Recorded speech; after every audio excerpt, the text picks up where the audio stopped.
And the good thing is, we might be able to talk to the guy who is one of your main characters, right, in your documentary. Yeah.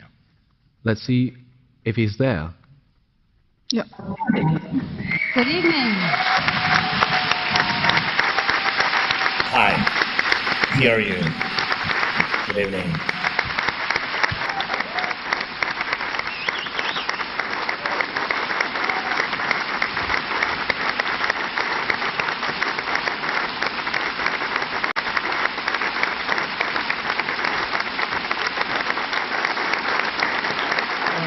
Thank you so much. Thank you very much.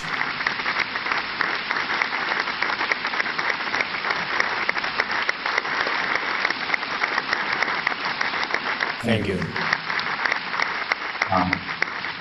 Dear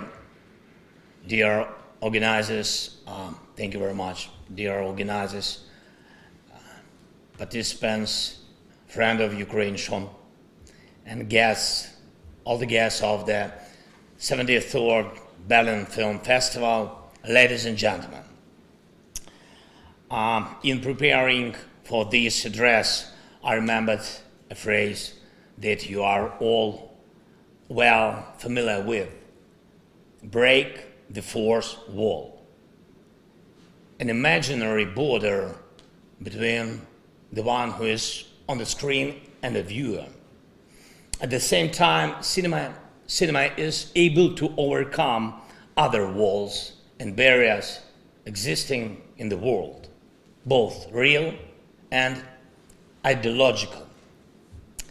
It is enough to mention the story of the great German director, Wim Wenders. In my opinion, in a certain sense of the word, he broke the Berlin Wall 2 years before its actual fall. In the outstanding film Der Himmel über Berlin, where the divided city is united by angels flying freely over the wall. At that time, Wenders couldn't even imagine that one day, basically the same place, he would open the 50th Berlinale, where once there was a wall and emptiness, now life is booming and the heart of the Berlinale beats. And it seems to me very symbolic. For many years, Potsdam Square was cut through by the Berlin Wall. Formerly, it divided West and East Berlin. It divided free world and totalitarian. And it is not only about state borders on the map. The wall divided different worldviews, philosophies, different values. Today, Russia wants to build the same wall in Ukraine, a wall between us and Europe, to separate Ukraine from its own choice and its own future. A wall between freedom and slavery, between the right to life and missile attacks, between progress and the ruins that Russia leaves behind, a wall between civilization and tyranny. A logical question comes up: on which side should culture and art be? Are they still out of politics? Russia has been waging a full-scale war against us for almost a year. For almost a year it has been shelling and destroying peaceful cities. For almost a year it has been killing people, killing women and children, threatening the world with a nuclear attack, provoking food, energy, environmental, migration, and other crises on all continents. Can art be outside of politics? Should cinema be out of politics? This is an internal question, but today it is again extremely relevant.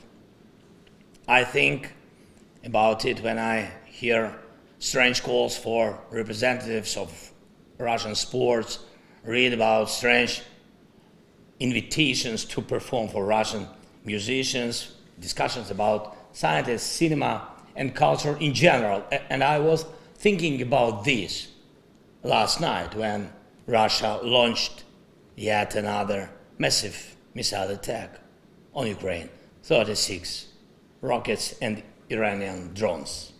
Culture and cinema can be outside of politics, but not when it is a policy of aggression,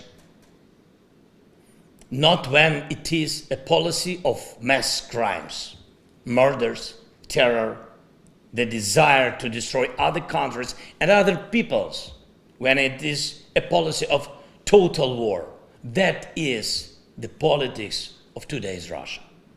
Under such circumstances and at such times, art cannot be neutral, cannot be out. Culture makes choices in times like this. Culture chooses the side or speaks out in different ways, fighting and standing against the evil, or overlooks and remains silent and in fact helping the evil. When art is indifferent and its voice is not heard, in this silence the loudspeakers of evil sound stronger and more convincingly. Of course, in the global sense, cinema cannot change the world, but it can influence and inspire people who can change the world. A good movie evokes emotions. Cult cinema causes change. In humanity's struggle against any evil, there are always two voices, truth and propaganda. For a while, propaganda can muzzle the truth, but it is not able to win completely. If art doesn't stop the struggle and understand that standing aside means being close to evil, the Berlinale made its choice and confirmed the truth of my statement, professing the principles of openness, equality, dialogue without borders, and the cinema from all over the world. The Berlinale made its choice. Institutions and persons supporting the Kremlin and films made with Russia's support are not admitted to this year's festival. We appreciate it and are grateful for it. This is really important. This is not formality. This is justice. And we are grateful for Ukraine's support, attention to Ukraine, solidarity with Ukraine. Proof of this is the official badge for participants and guests of the Berlinale. The Golden Bear, which this year has become blue and yellow. These are the colors of Ukraine. And we will do everything to return him to his rightful place and free all our lands. Your support in this is important and invaluable to us. Now, there are thousands of kilometers between us, but we are side by side. We speak different languages, but there is complete understanding between us. Only a virtual border separates us, but there is no wall between us.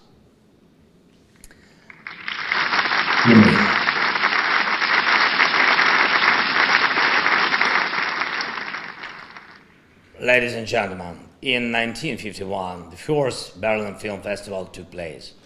You all know the slogan and purpose of the first Berlinale. This is the showcase of the free world. Today, Ukraine is the fortress of the free world, a fortress that has stood for almost a year, a fortress that protects itself, Europe, and the world, a fortress that cannot fall, a fortress that will definitely stand and will win.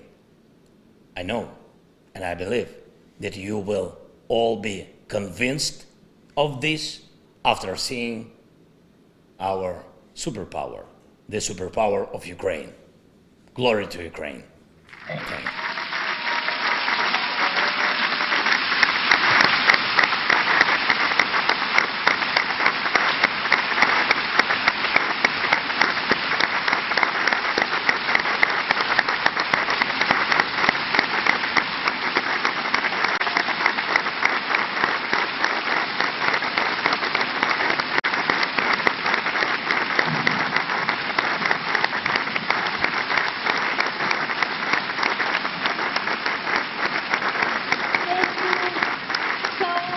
So much to the President of Ukraine, Mr. Volodymyr Zelensky. Thank you so much for taking the time and being with Berlin tonight.